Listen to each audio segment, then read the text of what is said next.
Hello and welcome to the Everything is Black and White podcast. It's time for the match preview. I'm your host, as always, Andrew Musgrove, joined, as always, by John Gibson for this episode. And what a match preview it is. Newcastle United face Southampton in the EFL Cup semi-final, second leg. They go into this game 1-0 to the good after a dominating performance down in St Mary's. It's a shame the goals didn't follow what was a dominant performance, but we'll take the 1-0 advantage, John. I don't know about you, but over the past couple of days, I've been really, really nervous. I mean, I was expecting it to set in maybe today, which is Monday, but it's setting a lot sooner. I think I've got a real case of cup fever.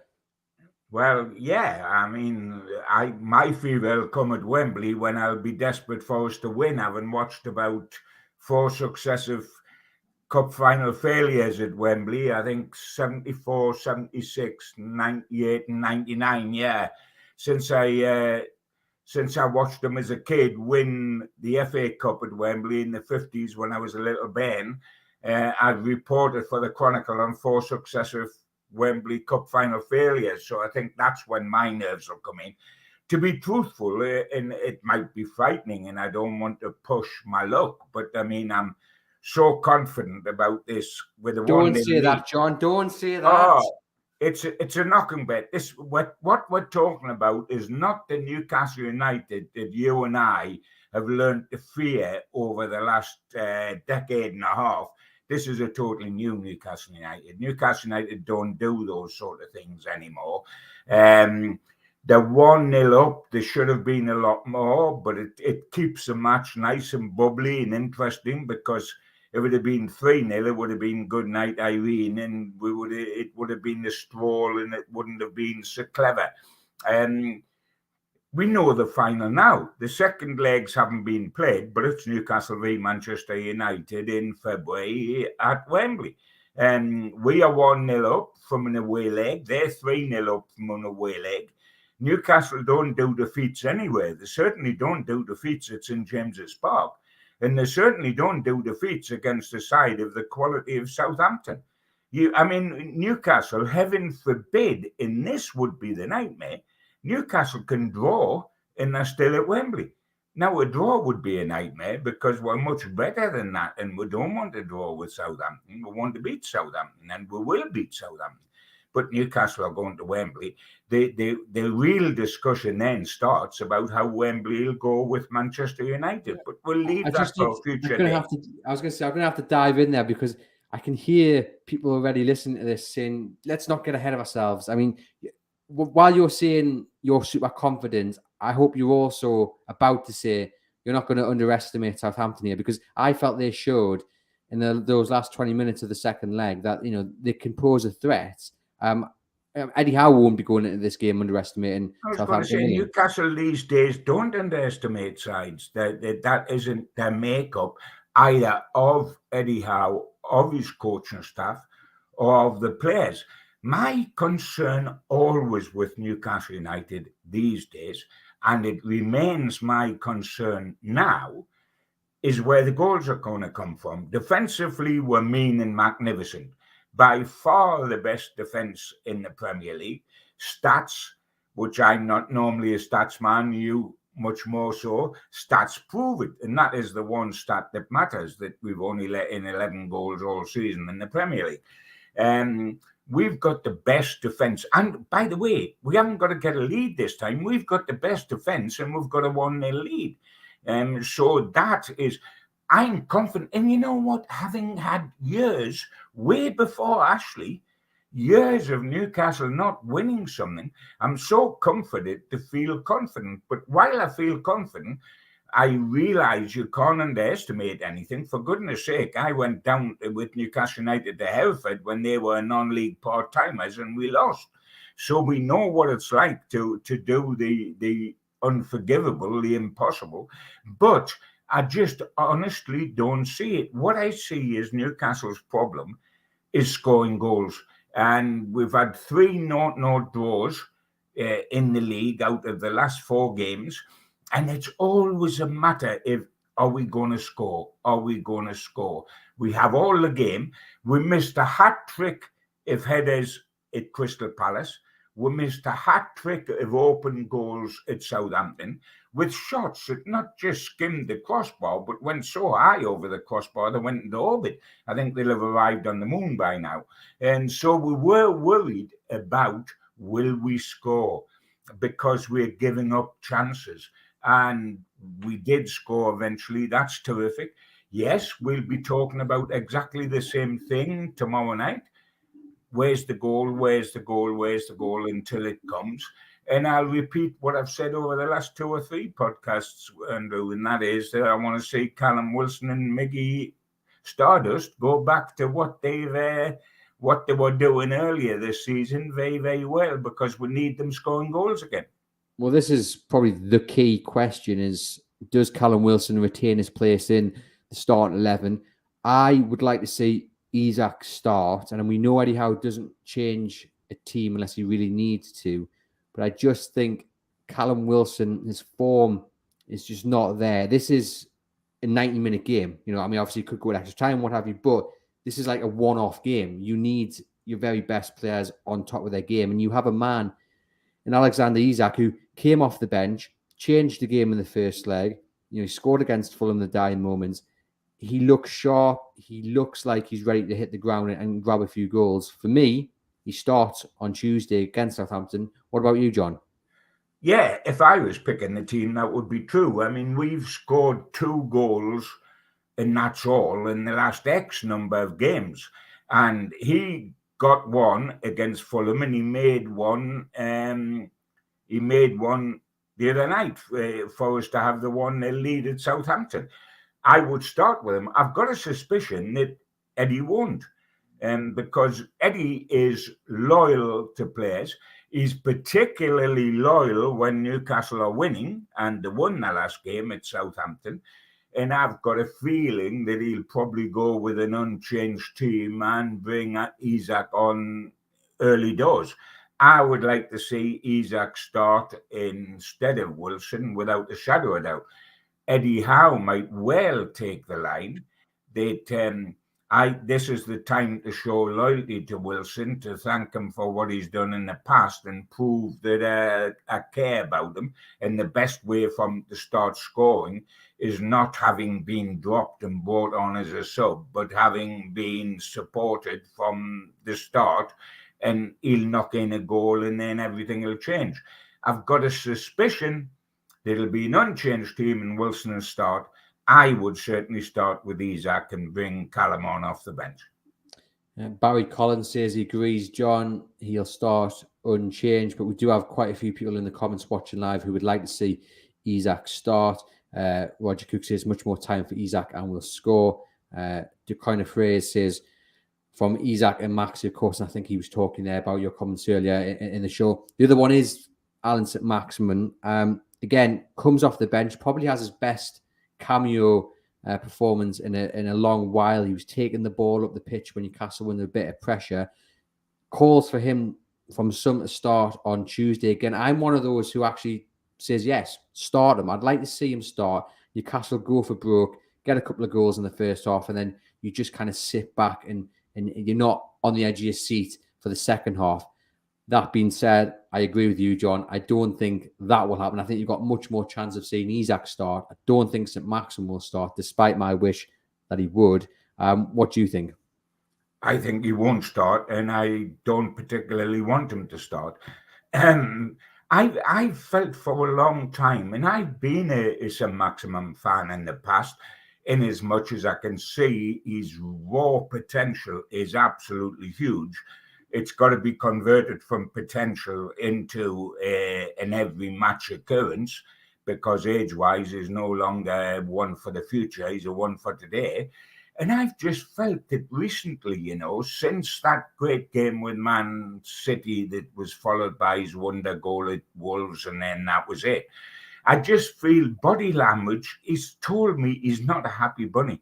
And I don't mean anybody should be happy not to be in the side, but even when he comes on, he doesn't look the bubbly, effervescent character that he once was when he was top dog at Newcastle, untouched, unquestioned. And of course, the signing of Anthony Gordon's going to not for this match, and not necessarily for Saturday because Howe introduces people cautiously.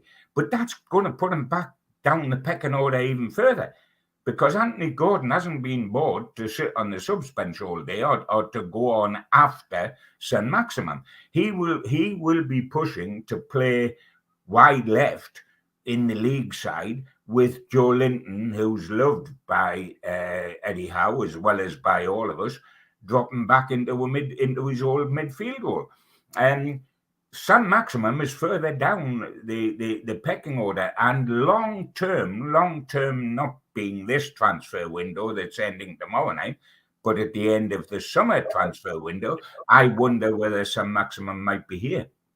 I'm going to slightly disagree with you on that, John. I think obviously he's not bouncing around, celebrating, popping the champagne, but I don't think he's necessarily upset or down. I think he's just getting his head down and working hard. I mean, on last Tuesday against Southampton, Newcastle really needed him, and he came on. He listened to the instructions. He did exactly what he was told to do, and it benefited Newcastle. Obviously, got the man sent off, and I think I think it's been a test of his character to go from top dog, the only top dog in this squad, to being in a pool of big names and big players. And what we need from him is consistency. That only comes with a run of games.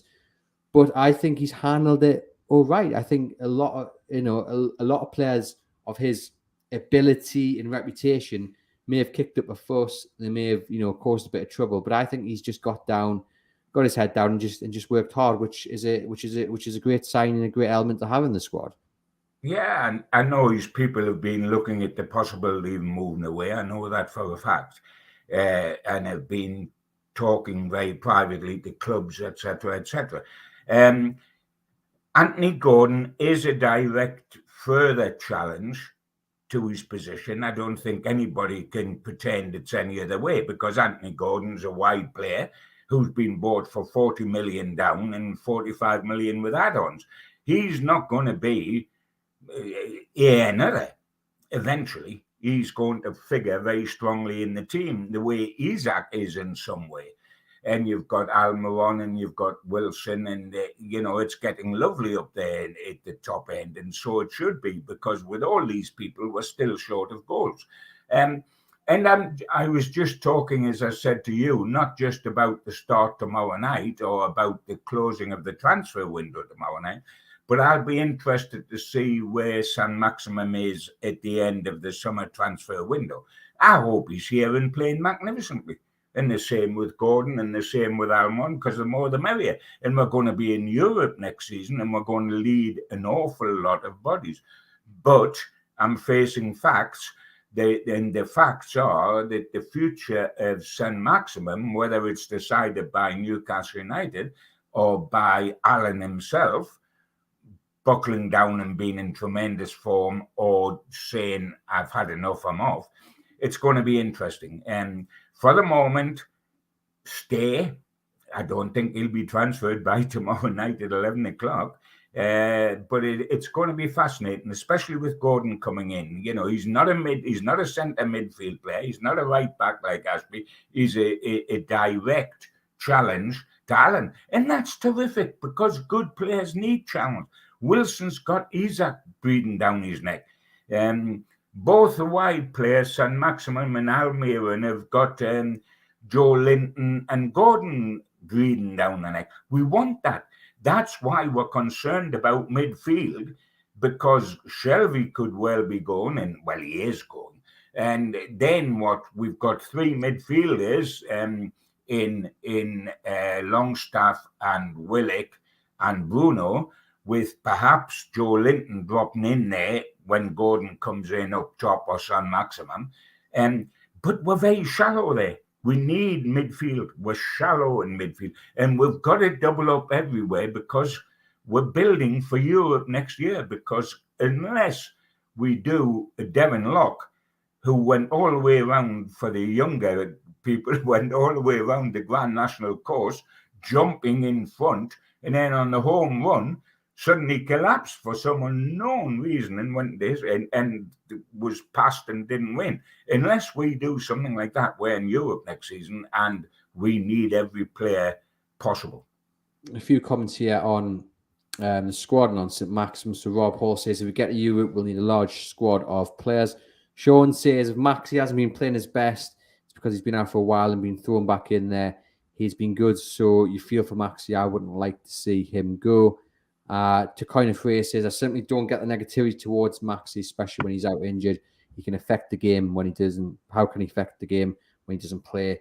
When he came on against Southampton, he was class. Now let's hear what Eddie Howe has had to say. It's his press conference going on right now as we speak. You've mentioned John Joe Shelvey. He's confirmed John Joe Shelvey is talking to Forest. It looks like Shelvey will be a Forest player by the end of the day. We'll get onto that in just a moment. I just want to read you a quote from Eddie Howe about the Southampton game. He said, I've drilled this into the players. This game is by no means over. This tie is not over. It's very much in the balance. We're going to need a top performance and we're going to need the crowd with us from minute one until the end. Well, we know the crowd are going to be with you from minute one until the end and very much after. But the message there from Eddie Howe, this isn't over. And that's really important as it goes back to what we said at the start. You can be confident, but we have to realise that Southampton can still carry a threat. And it was interesting, John, that last week there was no team picture in the dressing room after the game. Usually there would have been. Yeah, it's half time exactly. How difficult though is it now? So obviously Eddie Howe's saying we've drilled it into the players. He's saying it there to the press. But how difficult is it to stop the minds wandering? Because as we've seen with yourself there and people in the comments, and I've been guilty of it this weekend. I've had a little think about Wembley and walking down Wembley Way. How easy is it for Eddie Howe to get the players not to do that? Yeah, well, I mean, Eddie Howe's a better politician than anybody that's in Westminster, which is not difficult these days, I must admit. But he is. He says the right things. He always says the right things. But in this case, he really means them because he realizes as manager, the greatest threat to Newcastle United is not Southampton, it's their own complacency. Southampton have nothing to lose. They're one down, they're playing away from home, they have nothing to lose. They may as well go for it. This isn't a league game. If you lose 1-0, you're out. If you lose 6-0, you're out. Southampton may as well have a go at Newcastle, perhaps catch them cold, perhaps catch them complacent, catch them fat cats. And if it doesn't work, well, they're already out before they come up here from their point of view. I think it is very difficult to control players' minds because players are individuals and they'll believe what they believe and do what they want to do. And bad apples will go out the night before game. And we've gotten on, by the way, I'm not meaning Newcastle, but I've seen a million in the past. And managers can't influence that. They can just get them out the club. I think it is easier to control the minds of this squad the most because they're a terrific bunch. They're a good bunch. They're professionals.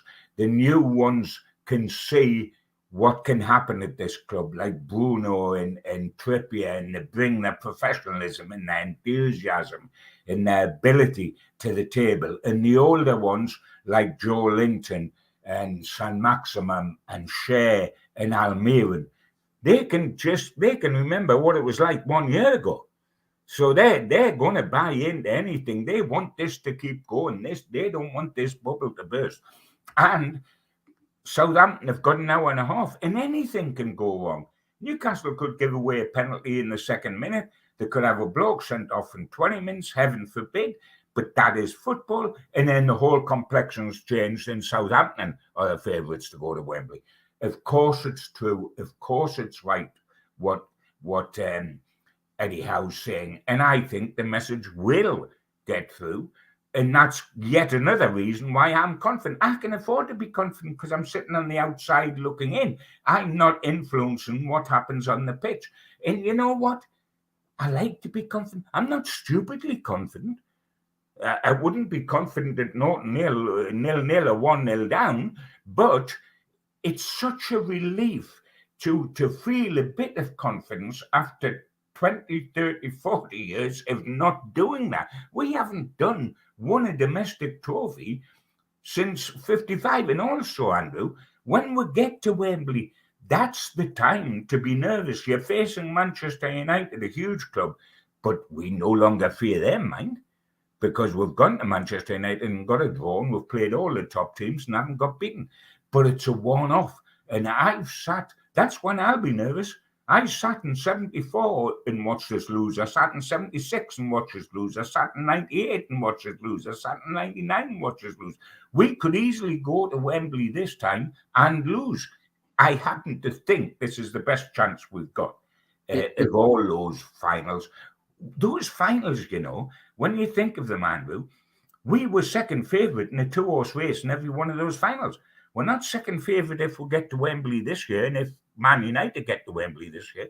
I think the key point again is if I'm loving the confidence, but there are a few people in the comments just saying, let's not get ahead of ourselves.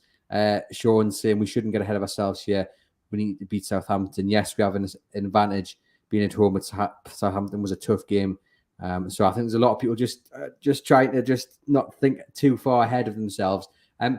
That being said, you mentioned there the list of players that were here under Steve Bruce, that were here during the Ashley years, that were part of a squad, part of a club that showed no ambition. That the thought of getting to the fourth round of the FA Cup was a success. Any further would have been amazing back in the Ashley days. Here they are with one foot in the final. How important will it be for those guys who, as you say, have experienced the dark days of Newcastle United?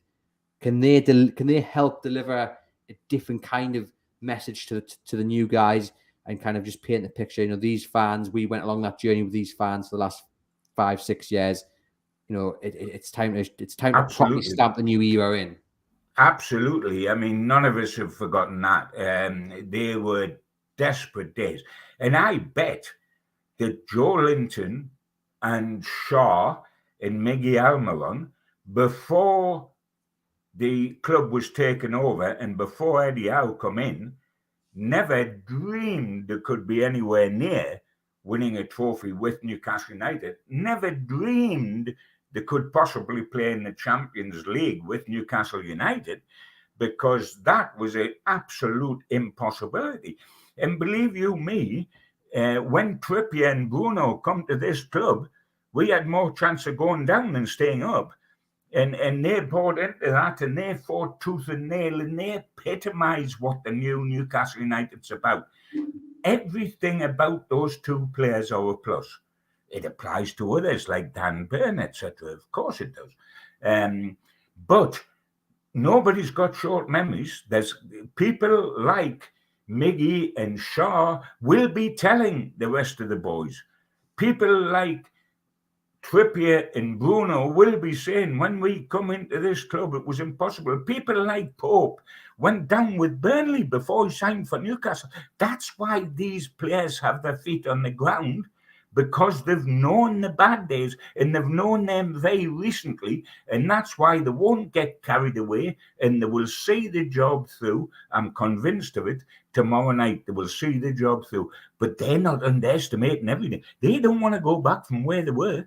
None of them, including Nick Pope, who is the best goalkeeper in the world, according to the fella behind you there, Bruno. And I'm not going to, there he is, and I'm not going to dispute that rating of Pope, because he's sensational. And that's why he's on the cusp of a record for clean sheets with Newcastle United. But he knows what relegation's like, because he was part of that. And that will stand them all in good stead, not only tomorrow night, but at Wembley, should we get there, and in the fight for a Champions League place.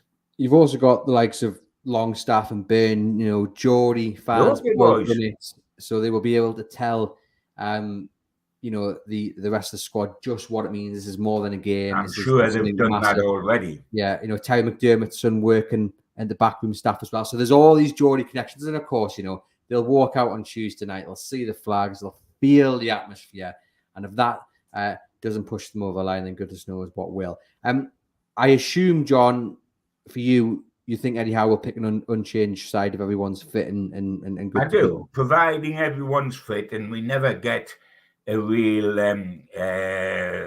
inside look into that before a game, and I can thoroughly understand why, because he doesn't want Southampton knowing him. We only learn sometimes of an actual injury when the team's announced an hour before kickoff. But everybody being fit, and considering they didn't play at the weekend, there's a good chance that everybody is fit. I think it will be unchanged, which means Joe Linton out wide and Callum Wilson centre forward. Well, on that, you mentioned they didn't have a game at the weekend, Newcastle. And Eddie Howe was asked about this today in his press conference and whether it was a boost, because I think a lot of people would think, yeah, great, they can have the weekend off. But Howe said to the reporters today, the rhythm you get from playing a game is sometimes better than resting. We've trained well and the players are in a good place. The boys have been together this week and the preparation has been good. Currently, we're very pleased, but it doesn't sound like he's 100% convinced not having a game was the best thing for the squad. I suppose it just goes back to what you always say, John, the importance of momentum. But you would argue, even with the day off, I mean, what they had 6 days off or so, the momentum surely still there to carry them through. The momentum is still there, and if Newcastle had played on Saturday and Bruno had picked up a knock like the scare that he had recently when everybody was terrified and he suddenly got off his bed of nails and walked, if we'd had something like that, it would have been a darn sight worse. No, I think it hasn't done Newcastle any good.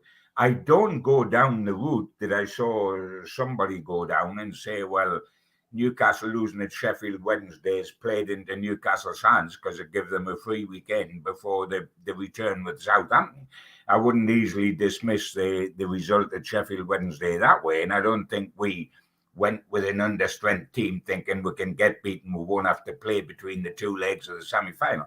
Not at all. Players like to play, but it won't have done Newcastle any harm. And by the way, beating Blackpool by a single goal, 2-1, will not have damaged Southampton's confidence, but it won't have boosted it. They struggled at times to beat Blackpool, for goodness sake, who had just sacked the manager and got Mick McCartney in. So I don't think they didn't feel the full side. They didn't feel people like Ward-Prowse, which shows you how much they're taking this game seriously when he was left out at the weekend. But I don't think the result at Southampton will have any effect on the game tomorrow night. Had Southampton lost at home to Blackpool, the result would have had a huge effect on the game. But beating them 2-1 will not change what's going to happen up here. We've got another question here about Maxi from Christie. See, if we remember, Southampton had control of maybe 15 minutes with Walker Peters constantly attacking us from the right back spot. Maxi came on and the dynamics changed. Maxi's pace would exploit them. Should we be starting St. Maximin and dropping Willock? Now, I said earlier in the show, I would start Maxi and Willock would be the man to go out for me. We'll caveat as always, John, so you don't have to say it again. We know what Eddie Howe is likely to do, and that's an unchanged side. But if you were the manager, you would stick with Maxi on the bench and keep Willock in? Yes, I would. I would. I would like to see Maxi on some occasions, and I think it was a great shame. I think he was ill, wasn't he, when we played Sheffield Wednesday, and he didn't play. That was a great shame because he could have started from the start and we would have seen what would happen. He'll have to start from the start at some stage because injuries will dictate that. And as I say, Gordon has changed that poem there a little bit. But again, we'll go back, and I keep saying it doesn't matter what me and you would do or the fans, it matters what Eddie Howe would do. And Eddie Howe is a very big fan of Joe Willock. If you look at Joe Willock this season, and has there been a match where if he wasn't starting, he didn't go on as a sub? I think he's virtually been involved in every match Newcastle have played this season. Certainly, he looked tired though. I felt on Tuesday. I felt he looked really, after he missed them few chances, his head went down a little bit, and then it was the right time to bring him off because he looked absolutely knackered. And that's another reason why I'd start Maxi. I think just get a bit of fresh legs into the side. But again, it goes back to that routine of having the same players, I guess, John. So it'd be interesting to see if Eddie will play Willock. Yeah, I mean, I agree. I mean, I've said what I would do, but I agree. I don't think there'll be many changes, if Yeah, at I all. said I would play Isaac, but Eddie won from the start. I mean, we don't know for certain, but it would be a raising of the eyebrow if anyone is fit and is dropped from the Newcastle side tomorrow night. It's just with the whole Isaac thing. I just think with it being one game, this is one game. This isn't like you can pick up a draw and you'll say, "Oh, it's a draw, it's a point." This is like the game to get to Wembley, and if Wilson's not firing, it doesn't matter if he's fit.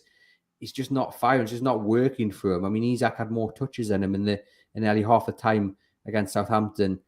Well, I've got to emphasise that I'm an Isaac fan. I'm a Callum Wilson fan when he's on blob, but he has worried me. He's gone 8 or 9 games, His longest stretch without scoring, and it's not just been that. He hasn't been blistering the side of the post or lashing headers onto the bar and over.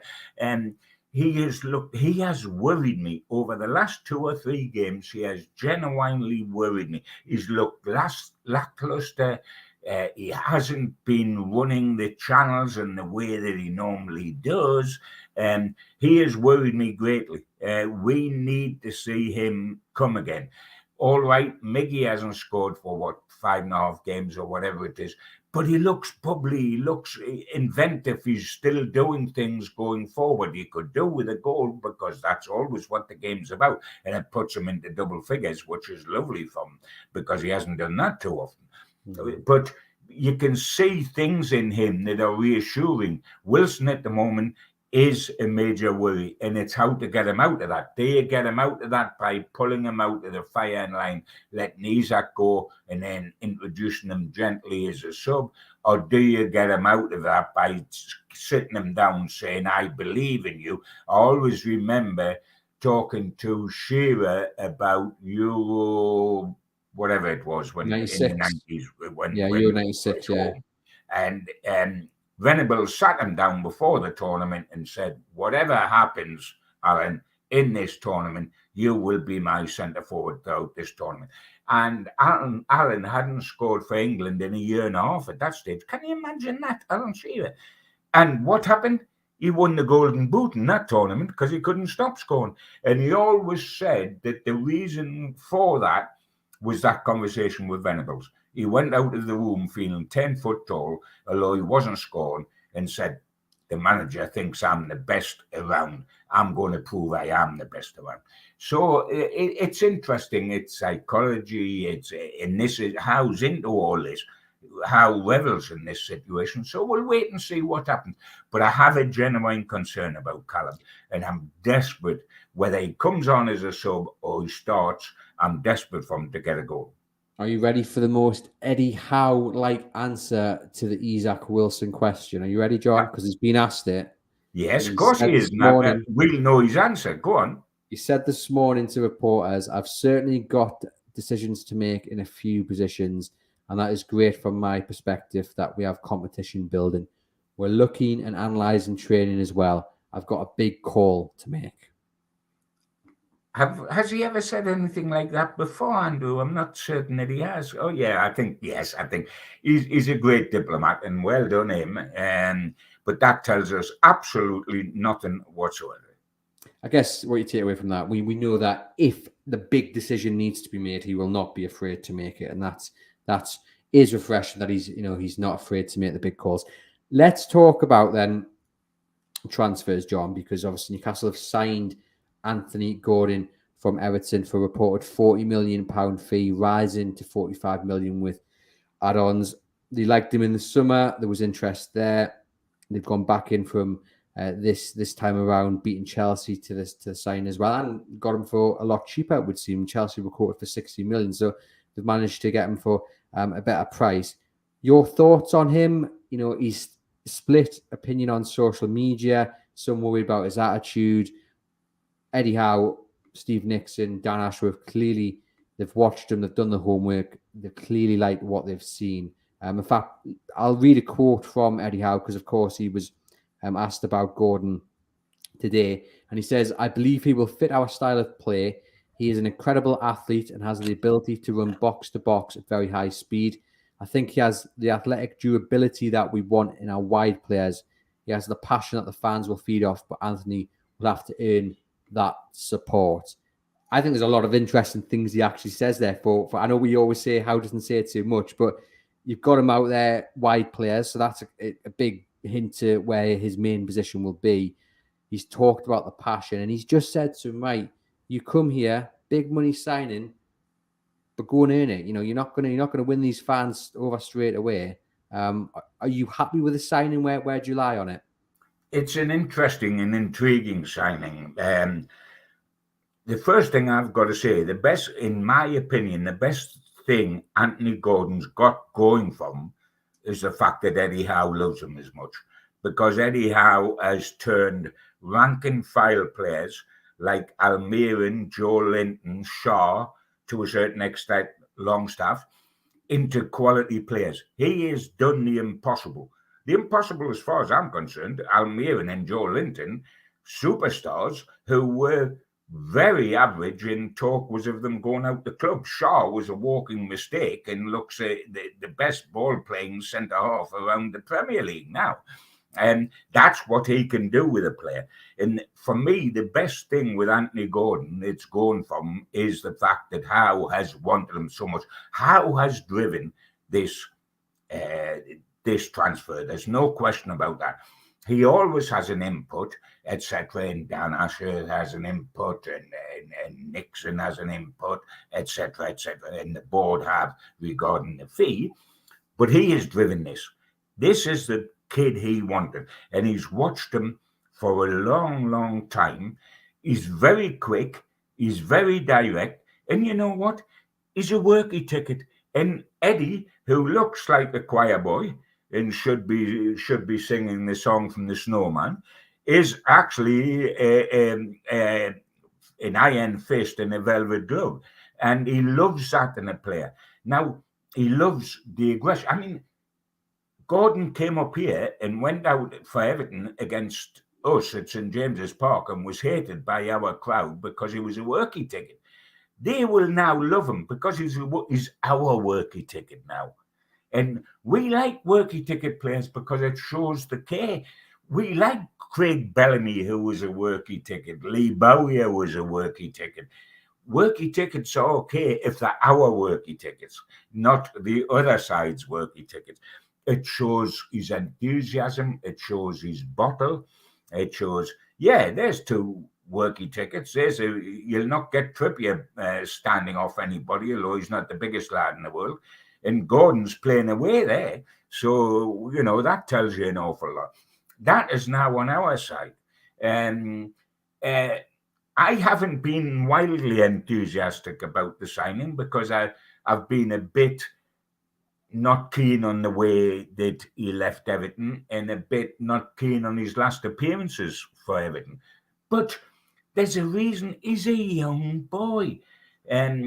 Yes, his advisors could have advised him of a better way to handle his departure from Everton, because that's left a very bad taste in the mouth at Goodison. There's no question about that. But that isn't our problem. He didn't do too much when he played up here with Everton, but the boy has hardly played recently, which will reflect on his team selection. I don't think he'll start against West Ham, whether we beat Southampton or we don't, because he hasn't played a lot recently. He'll be introduced from the bench. But I'm warming to it.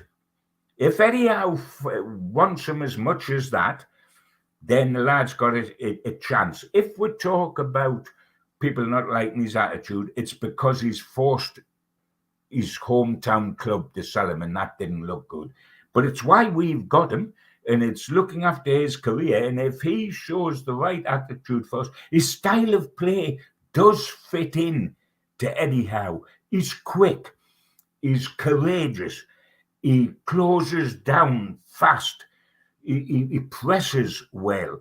All that is the way Newcastle play. So and he's 21. He's an identical picture of the type of player Newcastle need. Yes, They've paid a right few quid, there's no question, but they haven't paid as much as Chelsea might have paid a few months ago. But the proof of the pudding's always in the eating, but it's going to be intriguing, and I can see why it's happened. And I guess I said this over the weekend, and I said this on the podcast yesterday that I did when Gordon was announced. If it's good enough for Eddie Howe, then it should be good enough for every Newcastle United fan. And I'm not saying we should just bow down and agree with everything the club does and everything Eddie Howe does, but they would have done their research, they would have done their scouting, they would have done their background checks on this person. Until Eddie Howe gets it regularly wrong, you've got to doff the cap to him when he's not getting it regularly wrong in the transfer market.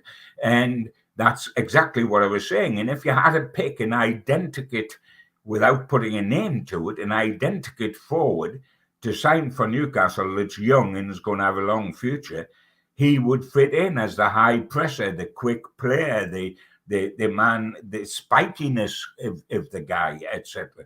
He would fit the picture. But it's all down to how the guy performs, and everybody else that's come to Newcastle has performed under the new regime and under Eddie Howe and the new owners has performed exceptionally well. Now I'm excited about this one. I think it'll be a good one, and I'm sure he'll work hard, and Eddie Howe will get the best out of him. Before we talk about Shelvey's exit, John, I just want to get your take on this picture. So actually, before I show John the picture, for those listening on the podcast, I put a picture up of Trippier and Gordon clashing. So that's what you heard John describing just moments ago about Trippier and Gordon when at St James's Park and they had their little run-in. I'm now going to put another picture up of Gordon meeting some of the players at the training ground. So what you can see here is Gordon with Tyndall. He's meeting Sean Longstaff. Dan Burn is having his lunch. I think that's Paul Dummett. And in the background, you've got the likes of Ryan Fraser-Lascelles and Jamal Lewis. And what struck me, John, and I actually struck a lot of people on social media, because I tweeted this out and I got a great response, is how good the canteen looks. Genuinely. I was going through this gallery and I thought, great, look at that. Great to see them, meeting and stuff. But the canteen looks like some boutique hotel. Compared to what was there before, it was kind of just white walls and it looked like a school canteen. This is amazing. And it's funny because, we have people who outside of Newcastle, talk about expectation and talk about, fans demanding too much. You'll remember it was all about Mbappe and Messi coming to sign. They've just signed a £40 million player and people are more fussed about how well the canteen's looking. What position's the canteen going to play for us? I mean, I didn't realise that was the boost. Yes, I'm having a bit of fun. Of course, the facilities were horrendous. They are improving and they'll improve a lot more. And it does look good, and so it should for a club that's third top of the Premier League and in the semi-finals of the League Cup. And the photograph, the players that are around Anthony Gordon there, just talk about what I was talking about. I mean, half of them was snarling at him a couple of months back or whenever it was when we played at St James's Park, and now his spikiness is one of them. They love him because, you want somebody spiky on your side. You didn't get people at St James's Park, either in the dressing room or on the terraces, complaining about Craig Bellamy. You got all the opposition complaining about Craig Bellamy. He could cause trouble in an empty room and in a graveyard and all this sort of stuff. But when he's your spiky guy, then that's a different ball game, and you need a bit of that in a player. That was the famous phrase that we had from Eddie Howe, wasn't it? Where he said, words to the effect of Newcastle aren't there to be liked; they're there to compete and get results, and that's exactly what we're about. And we've talked about the dark arts recently with Newcastle, where they'll scuff the penalty spot or they'll delay on a penalty or a throw-in or whatever, anything to take advantage. Do we think that Alex Ferguson wasn't the master of that when Manchester United were winning everything that was possible to win, etc., etc.? It is part of football, and this is part of football. And from that point of view, he'll be welcomed by people that were snarling at him a couple of months back. I mean, that's football, isn't it? I think there's a lot of people saying, "Oh, Trippier and Cher won't welcome him," but players clash all the time on the pitch. Their own players will clash on the training ground. It's just part and parcel of football, isn't it? I just want to get one final word though on that canteen, John. The fact that, and I genuinely mean this, I was like, yes, I was like celebrating these pictures when I saw the. You were celebrating the canteen, yeah, and people on Twitter were following us as well, doing exactly the same. Just how low the standards were before the takeover. I mean, that just emphasizes the fact. It reaffirms it wasn't, doesn't it? We're sitting here applauding that they've had a new canteen built in plush chairs and tables. I mean, just how low things had got before the takeover. Oh, without the shadow of a doubt. Newcastle United were bought by Mike Ashley as a vehicle for his business, which was selling football shirts. It worked brilliantly for him. But once he had his feet under the table, it was a matter of how much juice can we squeeze out of the orange without putting any sunshine on the orange to bring the juice to fruition. And that's what we did. We'll spend nothing on the ground. We'll spend nothing on the training ground. We'll spend as little as possible on the team. We finished 5th top and bought one player that summer instead of cementing what we had. And we went back to fighting relegation fights. So that was notorious, and you're quite right. We almost get bludgeoned into accepting that as the norm. And then when we see it change, we say, goodness gracious, isn't it fabulous? And I think it's absolutely wonderful that on the day before Newcastle hopefully get to Wembley in the League Cup, and the day before the transfer deadline closes when Newcastle bought a £40 million player, we are thrilled about the canteen. That's brilliant. I love that. That's good fun. That, but I can understand thoroughly, being serious, where fans and yourself are coming from. Yeah, absolutely. We're going to talk about Charlie, but just briefly, Kieran Trippier signs an extended deal, keeping him potentially at the club 2025. Happy with that, John? Oh, absolutely. He epitomises everything the new Newcastle United is about, and the old Newcastle United ought to have been about. Now let's go on to John Joe Shelvey. This has kind of come out of the blue. Obviously, he's been injured. He's been working back to fitness. It's said that he is about 10 days away from being ready to play again. It looks like he is the one who is asked for the move to Nottingham Forest. Forest have come in.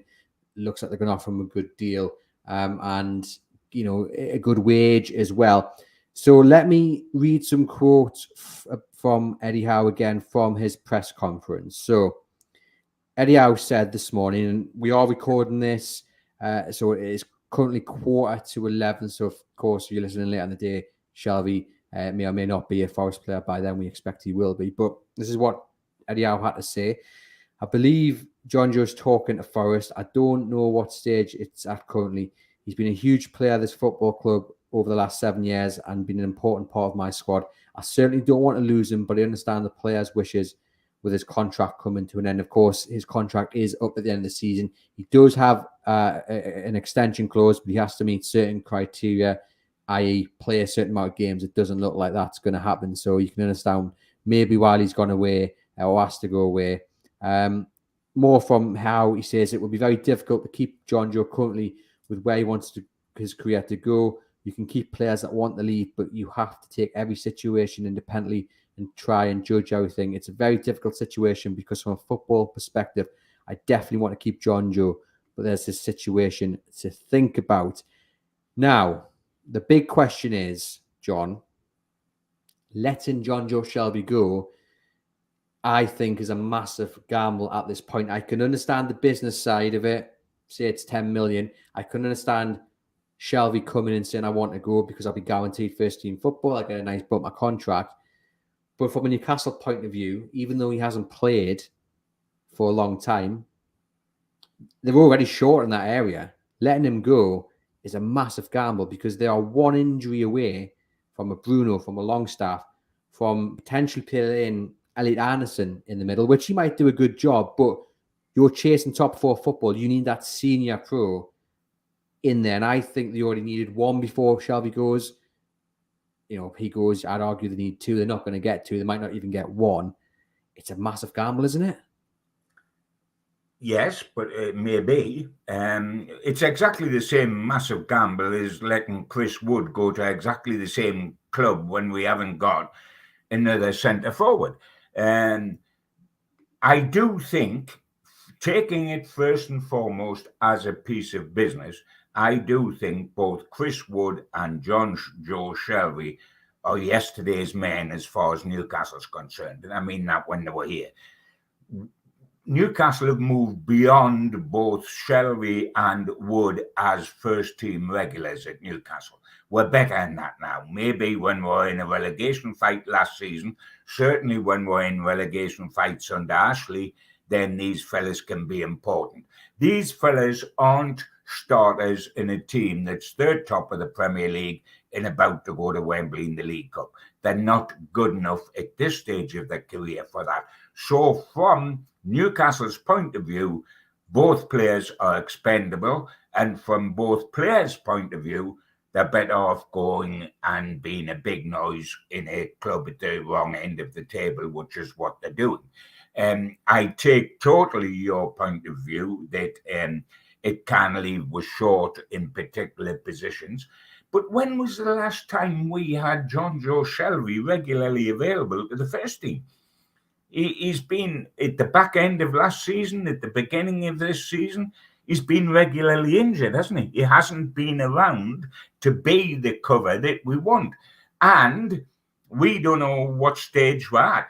Yes, we desperately need, and I mentioned at the beginning of this podcast, we desperately need a midfielder in. There's absolutely no question. We will definitely get a quality midfielder in the summer. It might well be Maddison, which is the hope of so many of us. It might not be, but it might well be. But can we get somebody like that by Tuesday night? Probably not.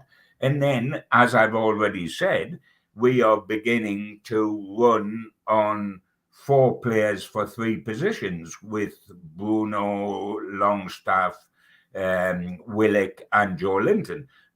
Backed up by Elliot Anderson, untried, but a real possibility for the future. I would like to see a midfielder in before the end of tomorrow night, without a question.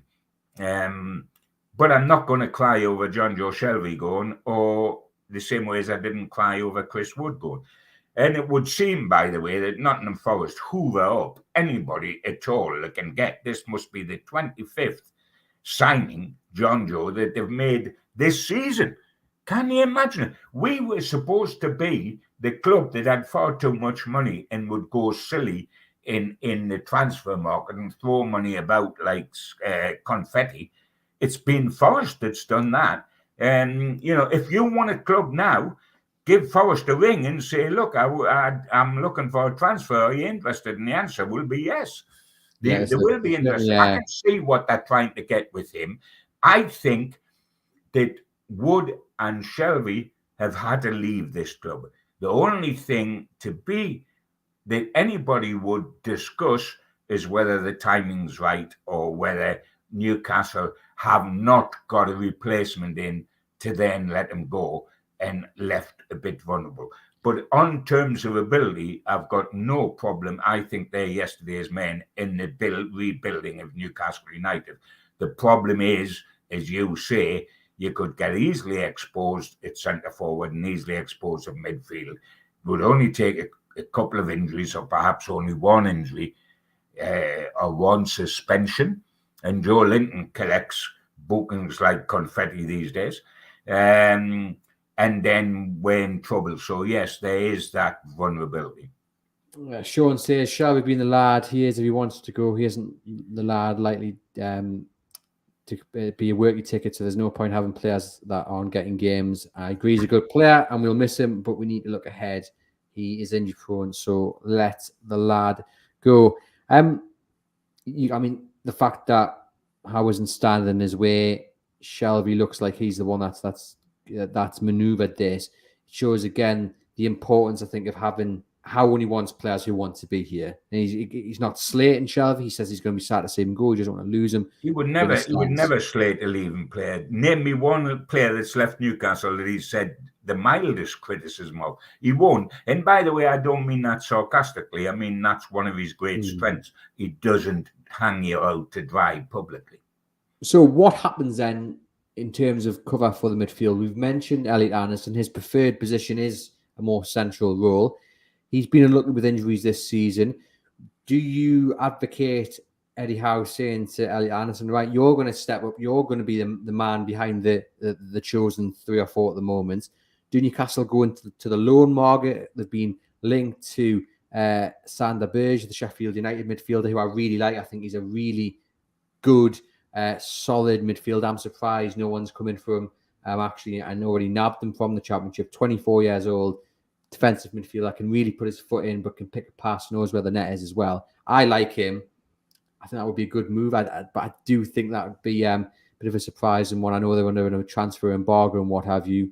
And it looks like it looks like Newcastle are only going to move in the loan market by what Eddie Howe saying, reading between the lines. So would Sheffield United strike a deal for that and say, well, come the summer, we'll have him back if we win the Premier League? It's one of those, I'm sure. Clever men. You would think they would want to keep the best players to confirm that they're going to go into the Premier League next season. Although they or sell a big one and pay the embargo. That's the other way. Yes, it doesn't look like Newcastle. But what's the point in getting the embargo raised now with only hours to go by the time that happened to the end of the transfer? You know, it's not so crucial as it is at the beginning of the summer. Fulham are also chasing this big Norwegian. So that would be interesting as well.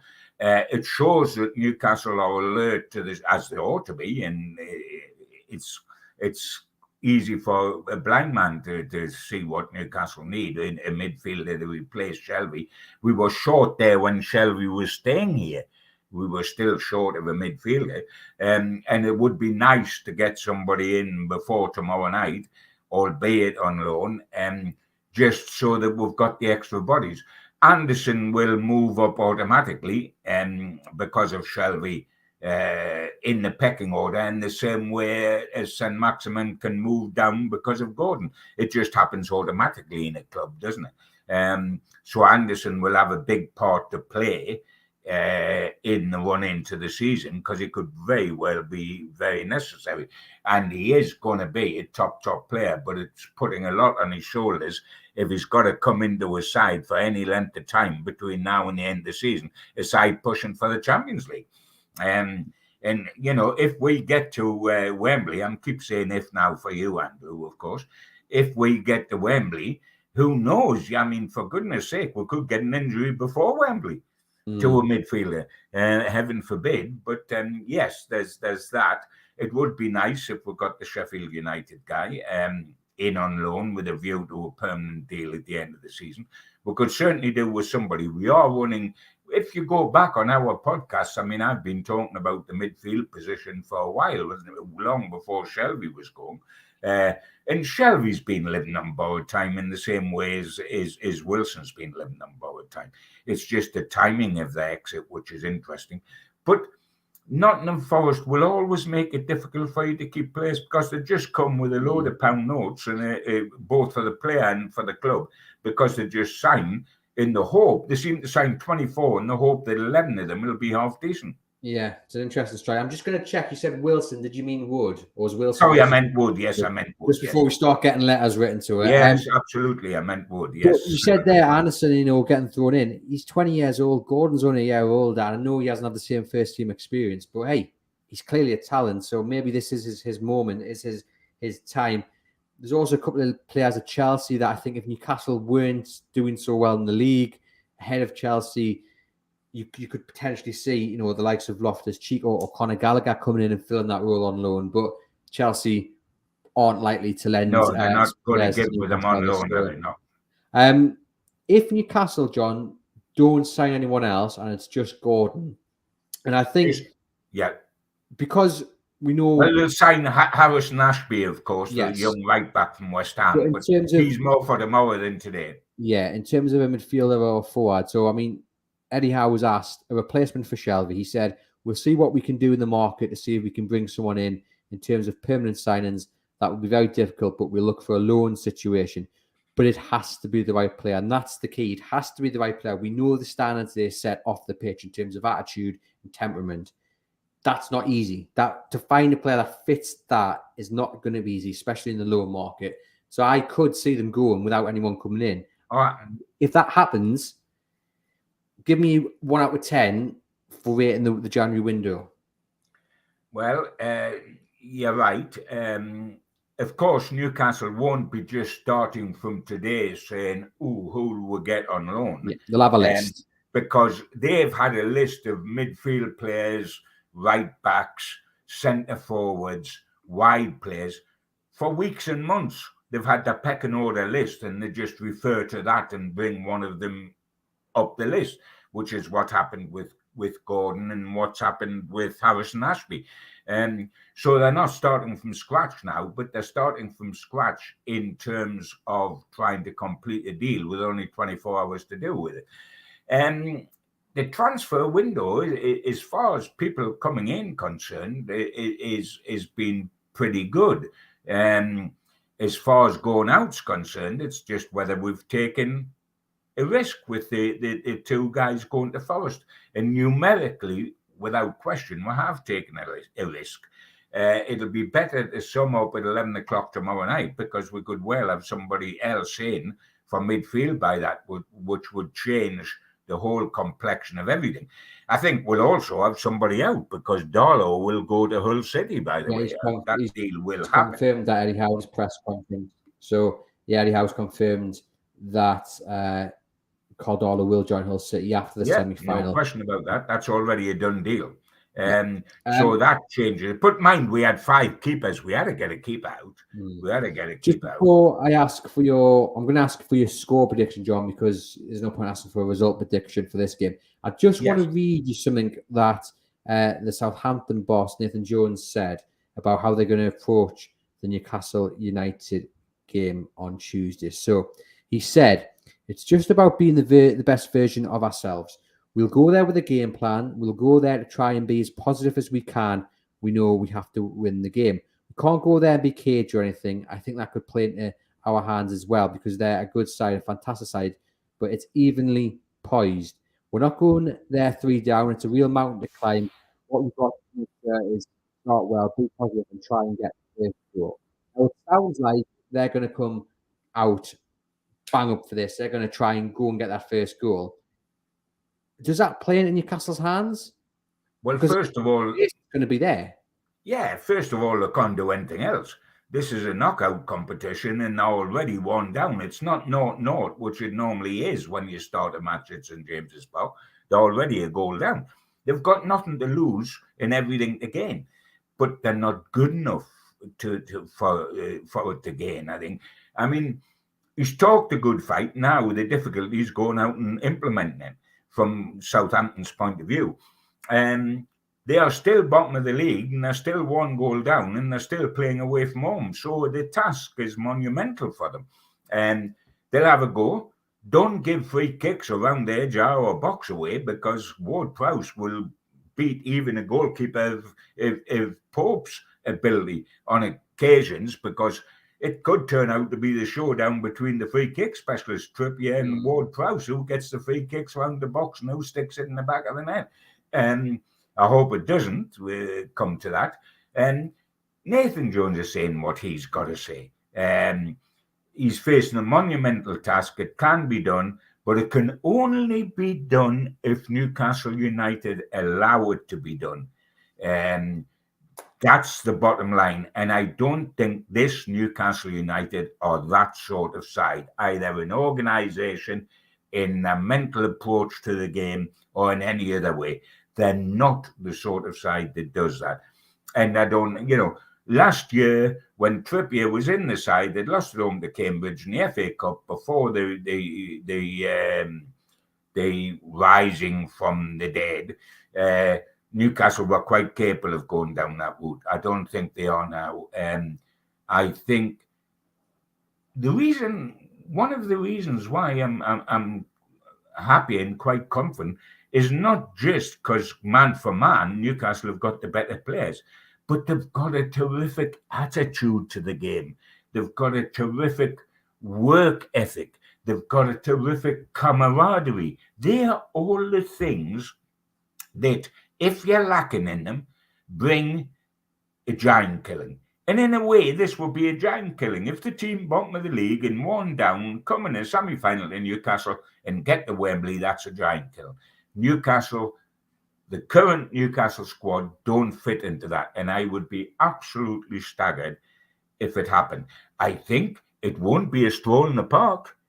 It's what semi-finals are, a stroll in the park. It won't be a stroll in the park.